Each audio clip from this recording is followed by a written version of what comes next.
Was it scary for you not going back, or do you feel pretty Yeah. confident? What was that like? Yeah, it was actually scary, the day my mom left too, I was kinda like, "Oh, man, I'm here on my own," you know? Yeah, yeah. She was such a great help, I can't imagine, it was just such a blessing to have her come and do that, and when she left, it was like, "Oh, man, I'm here on my own," and then that's when I think the all-nighters started kicking in, which is miserable, and, I dreaded it every time I had to do it. I still do, and once in a while, you just have to do it, because like, I'm handy, so I wanna save money and do it myself.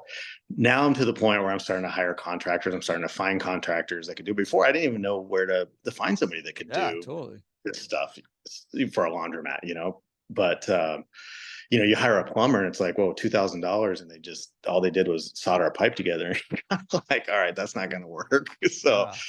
YouTube and putting time in was where I had to I had to earn it in the beginning. That's for sure. But now I have a really flexible schedule.